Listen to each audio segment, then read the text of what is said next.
Very good morning to all of you. I'm really sorry to, have invited, speakers from all over India and seeing the whole audience, and I'm really feeling very guilty about it. So I apologize for that. So, uh, I'm just going to do a brief introduction and overview about the eye problems in development disability. We all know that the pediatric care services in India are not all that good. Most of the time, the problems in the developmental disabilities by the ophthalmologist are neglected, ignored, and often missed out. So, my mission is we have to save vision in children with developmental disability. The aim is to reach out medical, paramedical, teachers, families, and workers and provide a training in use because not everywhere the ophthalmologist would be able to reach by having simple questionnaires to identify cerebral visual impairment using very simple methods for which they can have a very short training and have a network of vision professionals with the visual rehabilitation specialists, ophthalmologists, and of course the optometrists so that we can intervene early and do the rehabilitation. So we all know that the poet says his eye is a window to brain, and eye is no doubt a portal to brain and a window and the tail of the brain.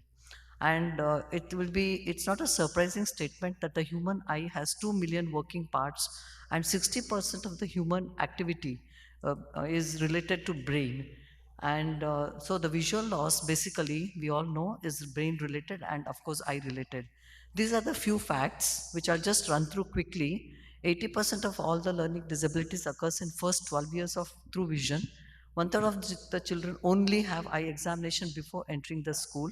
60% of the students with learning difficulties have undetected eye problems, and only 1 in 4 school age children have vision problems. So our objective is to detect ocular anomaly, record visual capacity, treat visual problems which are neglected, overcome the visual handicap in type, and facilitate overall rehabilitation and development. So the vision disorders are number one in childhood disability. Mentally and disabled children are likely to have the vision problems twice compared to the normal children. So how early are the eye problems detected? Is it intrauterine? Maybe or may not be. I don't know. But the pediatricians detect it at the age of probably 18 months or even earlier. And we as ophthalmologists, when we know that the binocular single vision, fusion, and stereopsis takes place at an early stage, that is less than 3 years, and eye fixation, which is taking place at the age of 3 months, we are detecting this problem very late. And you'll all agree with me that the problem in children and infants is very dynamic and sensitive. So an early detection is very important. So the classifications here is reversible, partially reversible, where we as ophthalmologists can do a lot of work and where it is almost 100% correction. Whereas in irreversible visual rehabilitation, our friends, who are the visual rehabilitation specialists play a very important role.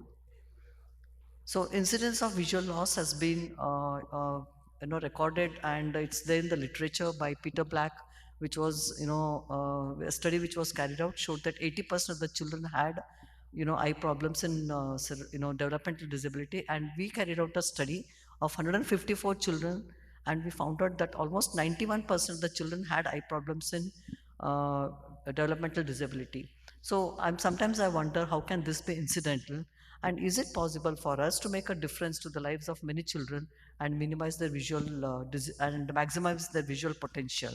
And one more interesting thing that we noticed is the child with developmental disability had multiple eye problems. So spectacle therapy is one where the child has impaired mobility, impaired communication. Over and above that, the child needs to wear specs due to impaired vision, and we can, by giving simple glasses, improve the vision of the child.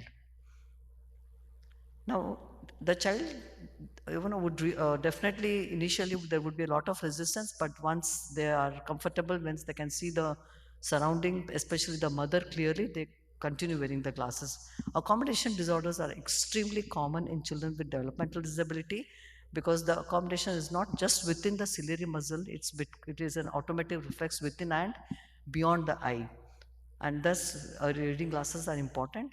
In general population, when the squint is only 30%, whereas in a child with cerebral palsy, the incidence of squint is very high. not because of the imbalance in the muscle, but because there could be a lesion in the subcortical oculomotor area and the cerebral area. So the treatment options we all know very well. So squint is not always because of the refractive error and muscle imbalance. It could be because of the cortical visual impairment. Now postural abnormalities also can give rise to eye problems. There is a deficient postural control related to retrochiasmatic damage of visual system giving rise to visual dysfunction. Irreversible eye problems, of course, we all know very well, where our low vision friends would help us to, do something about this to these children, cortical visual impairment, and they could help, give a better life to these children. Now, the tree of vision, all of us know very well, a functional map with the roots receiving the messages and the visual pathway which takes us from the trunk to the occipital lobe, the dorsal and the ventral systems, and the clusters of these trees that you are seeing here are visual difficulties, which are the branches of the tree.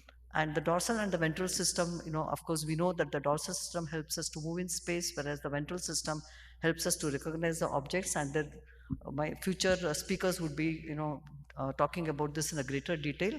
This is a child with a cortical visual impairment where there's a fall of vision and the ocular findings are normal, and there's a breakdown in communication between the eyes and the brain. So, I would conclude saying that we as ophthalmologists cannot manage this problem alone.